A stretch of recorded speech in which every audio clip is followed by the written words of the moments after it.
오늘은 마태복음 4장 18절에서 25절을 보겠습니다. 병자를 고치신 예수님. 구약의 마지막 선지자로 예수님이 메시아임을 증거한 세례 요한이 옥에 갇히자 예수님이 복음의 시작을 선포하시고 제자를 부르시게 됩니다. 본문 18절에서 19절을 보면 마태복음 4장 18절 어부들을 부르시다. 갈릴리 해변에 다니시다가 두 형제 곧 베드로라 하는 시몬과 그의 형제 안드레가 바다에 금을 던지는 것을 보시니 그들은 어부라. 마태복음 4장 19절 말씀하시되 나를 따라오라. 내가 너희를 사람을 낚는 어부가 되게 하리라 하시니.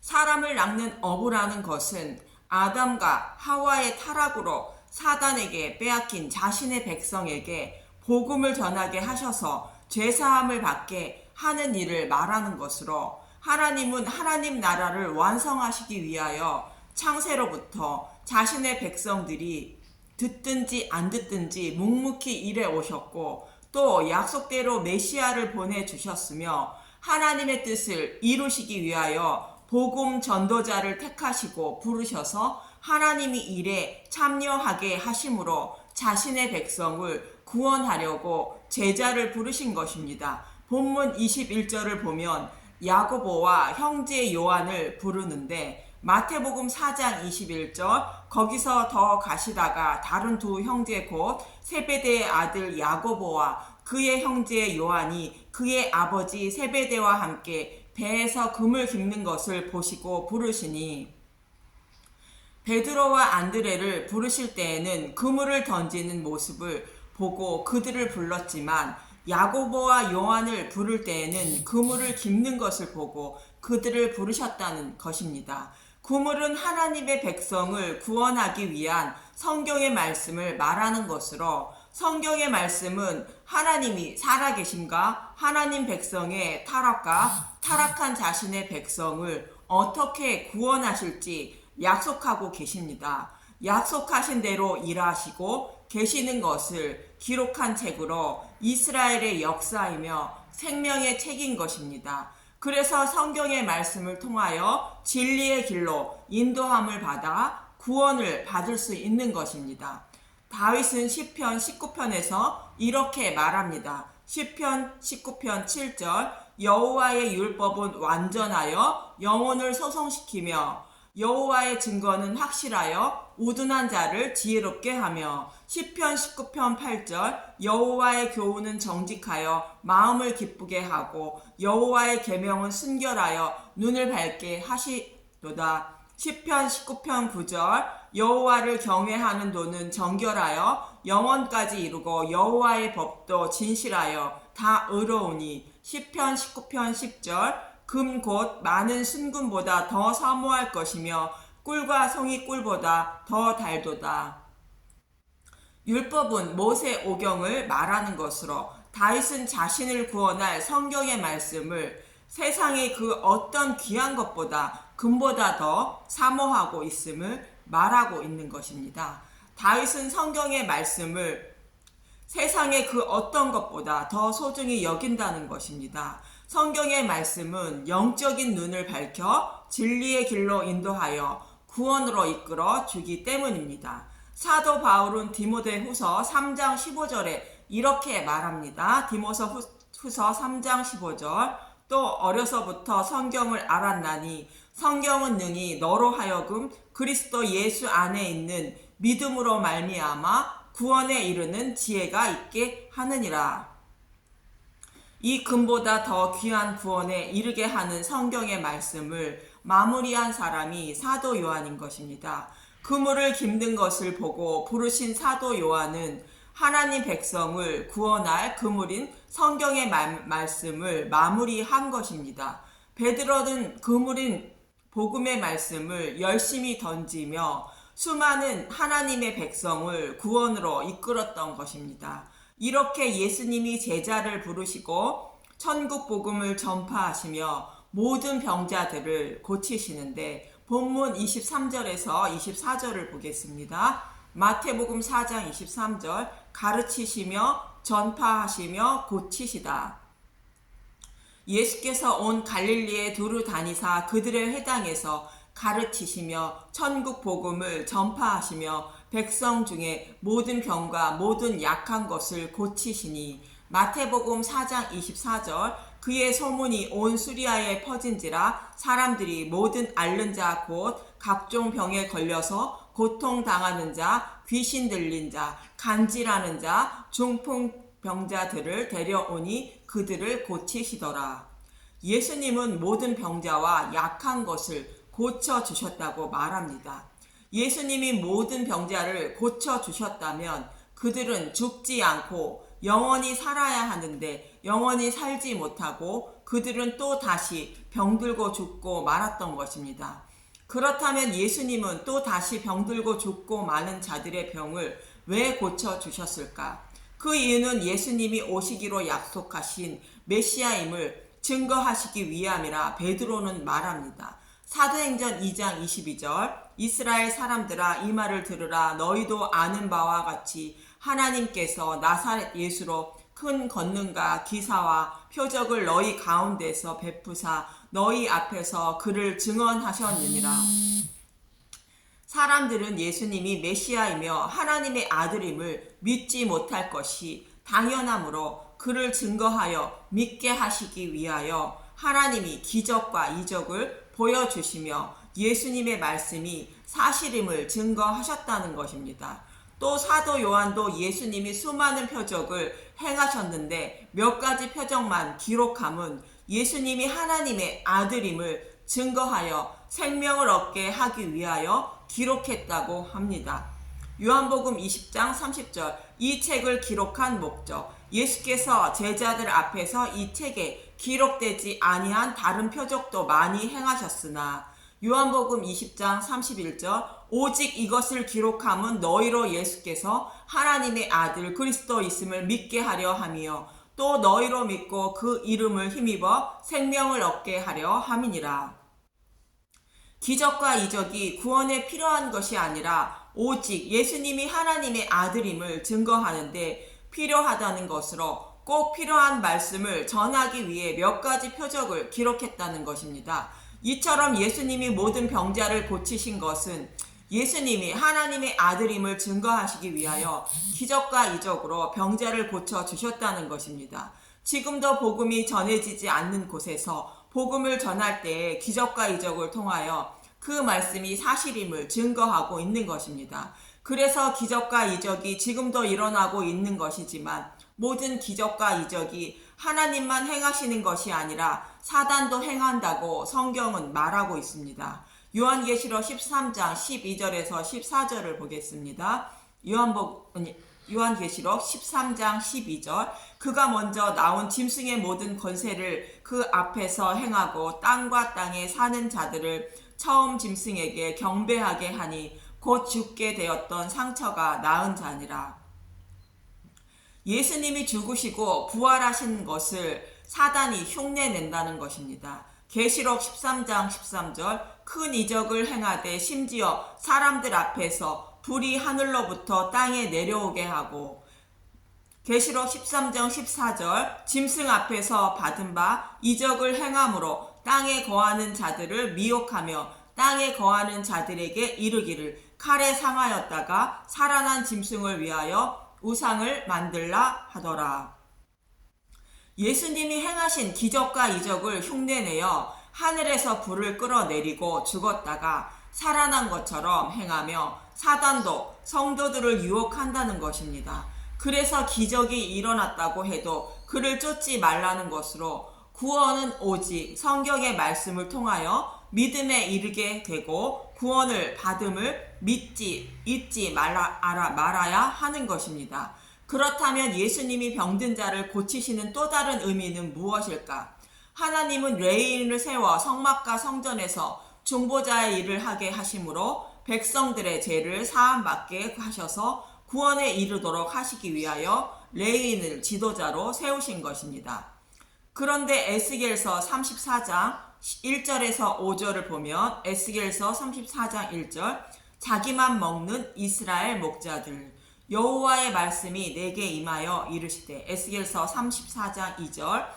인자야 너는 이스라엘 목자들에게 예언하라. 그들 곧 목자들에게 예언하여 이르기를 주 여호와께서 이같이 말씀하시되 자기만 먹는 이스라엘 목자들은 화 있을진저 목자들이 양떼를 먹이는 것이 마땅하지 아니하냐. 애굽에 있던 이스라엘 백성들이 유월절 양의 대속으로 하나님의 백성이 되었고 그 유월절 양이 예수님을 상징함으로 하나님 백성을 양떼라 부르고 있는 것입니다. 애굽의 이스라엘 백성이 유월절 양을 잡는 그 밤인 안식일 날에 유월절 양의 고기를 먹고 바로의 노예에서 이튿날 출애굽하여 하나님 백성이 된 것처럼 지도자들은 장차 유월절 양으로 오실 메시아를 소망하도록 백성을 인도하는 것이 마땅하다는 뜻으로 말씀하고 있는 것입니다. 에스겔서 34장 3절 너희가 살찐 양을 잡아 그 기름을 먹으며 그 털을 입되 양떼는 먹이지 아니하는도다. 에스겔서 34장 4절 너희가 그 연약한 자를 강하게 아니하며 병든 자를 고치지 아니하며 상한 자를 싸매주지 아니하며 쫓기는 자를 돌아오게 하지 아니하며 잃어버린 자를 찾지 아니하고 다만 포악으로 그것들을 다스렸도다. 에스겔서 34장 5절 목자가 없으므로 그것들이 흩어져서 모든 짐승들의 밥이 되었도다. 지도자들이 하나님의 백성을 진리이신 그리스도께로 인도하지 못하고 직분을 이용하여 자신들의 배만 불렀다는 것입니다. 백성들은 진리의 길을 알지 못하는 자라는 뜻에서 연약한 자, 병든 자, 약한 자라고 말하고 있는 것입니다. 다시 말해 육적인 병에 걸린 자를 말하는 것이 아니라 진리의 길을 찾지 못해 구원받지 못하는 자들을 육신의 병에 걸린 자, 육신이 약한 자, 길 잃은 자로 말씀하고 있는 것입니다. 요한복음 5장에서도 베데스다 연못에 물이 동일 때 가장 먼저 연못에 들어가는 자는 무슨 병에 걸린 자라도 치료함을 받는다는 전에 내려오는 말을 듣고 수많은 병자들이 그 베데스다 연못가에 모여 먼저 들어가 치료함을 받으려고 한다고 말합니다. 이는 율법의 행위로 구원을 받으려는 유대인들을 책망하시는 말씀으로 율법의 행위로는 구원받지 못한다고 말씀하고 있는 것입니다. 하늘의 소망을 가지고 있으나 진리의 길을 알지 못하는 자들을 각종 병에 걸린 자로 말하고 있고 그들은 절대로 치료함을 받지 못하며 오직 몸을 가누지 못하는 38년 된 중풍병자에게 예수님이 찾아오셔서 병을 치료받는 것처럼 예수님이 찾아오셔서 복음으로 진리의 길로 인도하셔야만 구원을 받을 수 있다고 말씀하고 있는 것입니다. 38년 된 중풍병자는 광야 38년 동안 출애굽 1세대들이 광야에서 다 죽을 때까지 약속의 땅에 들어가지 못한다고 말씀하셨기 때문에 38년 동안은 중풍병자처럼 아무 일도 할 수 없는 자들인 출애굽 2세대들을 상징합니다. 38년 된 병자가 자신을 물에 넣어 주는 자가 없다고 예수님께서 말하듯 2세대들은 자신들을 하나님이 약속의 땅에 넣어주지 않기 때문에 들어가지 못하고 있었던 것입니다. 그런 그들에게 광야 38년이 지나자 모세가 여호수아에게 백성을 인도하고 여호수아를 통하여 약속의 땅에 들어가게 되는 것입니다.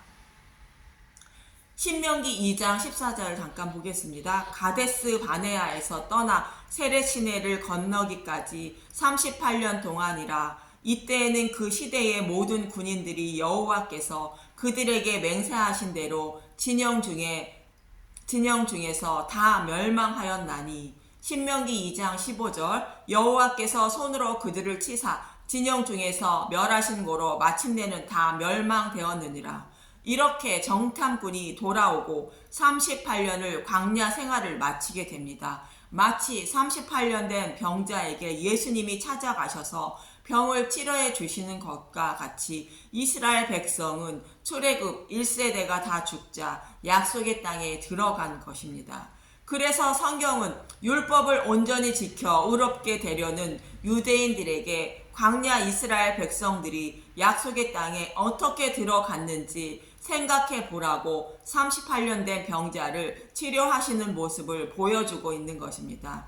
이처럼 예수님이 각종 병에 걸린 자들을 치료하심은 육적인 병이 아닌 영적인 병에 걸려 진리의 길을 가지 못하고 구원받지 못하는 자들을 치료하셔서 구원하시겠다는 것을 말씀하고 있는 것입니다. 에스겔서에서 하나님은 목자가 없어 모든 들 짐승들의 밥이 된 자신의 백성에게 하나님이 친히 목자가 되셔서 자신의 백성을 진리의 길로 인도하신다고 말씀하고 있는 것입니다.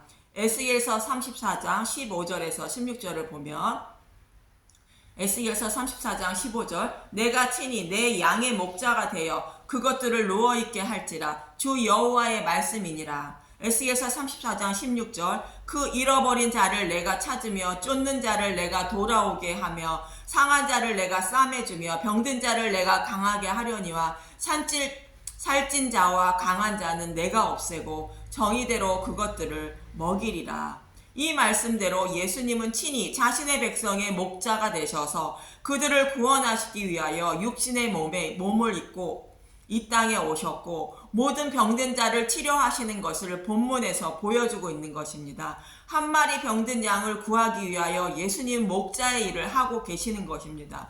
그리고 예수님이 모든 병자를 치료하고 계신데 본문의 위치와 배경을 살펴보면 유대인들의 지도자들은 율법에 숨겨진 복음을 깨닫지 못하고 율법의 말씀대로만 가르치고 있었고 그 모습을 바라보시는 하나님은 자신의 백성들이 병에 걸려 구원받지 못하는 자들이라 말씀하고 있는 것입니다. 그래서 친히 그들의 목자가 되시기 위하여 하나님이신 그분이 이 땅에 오셨고 그 병자들을 고치시는 것입니다. 유대인들이 진리의 길을 알지 못함은 신의 산에서 모세를 통하여 받은 율법을 온전히 지키면 하나님 백성이 되는 줄만 알고 그 말씀대로만 살려고 했던 것입니다. 그 율법 속에 복음을 알지 못했던 것입니다. 그래서 지도자들은 영적인 맹인들이 되어 백성을 인도하였고 백성들은 맹인의 인도함을 받아 멸망의 길을 걸어야 했던 것입니다. 이 모습을 바라보고 있던 예수님은 진리의 길을 찾아 구원받기 위해서는 율법 속에 숨겨진 복음을 찾아내야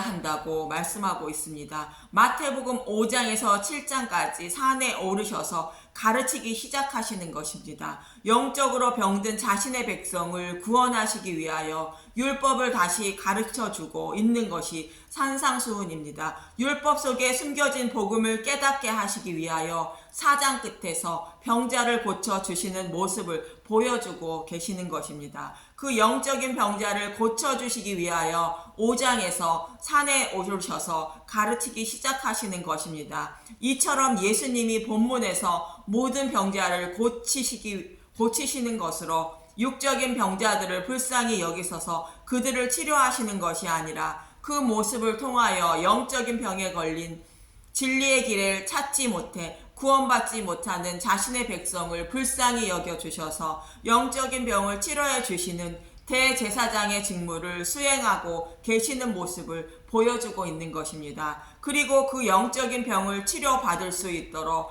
마태복음 5장에서 7장까지 산상수훈에서 가르쳐주고 있고 8장에서 율법으로 죄인임을 깨닫고 자신이 병든 자임을 알고 예수님께 나와 치료받는 모습을 보여주고 있는 것입니다. 이렇게 예수님은 영적인 병이 걸려있는 자신의 백성을 치료하기 시작하신 것입니다. 저와 여러분을 포함한 모든 인류는 영적인 맹인이며 영적인 병자들로 진리의 길을 찾지 못하고 모두 지옥으로 향하는 길을 가고 있는 것입니다. 그런 그들 중에서 예수님은 저와 여러분을 사랑하사 영적인 눈을 뜨게 하시고 병을 치료해 주셔서 구원하시기 위하여 육신의 몸을 입고 오셔서 죽으시고 부활 승천하셔서 저와 여러분의 마음속에 찾아오셔서 진리의 길로 인도하고 계시는 것입니다. 그래서 저와 여러분이 구원을 받을 수 있는 것입니다.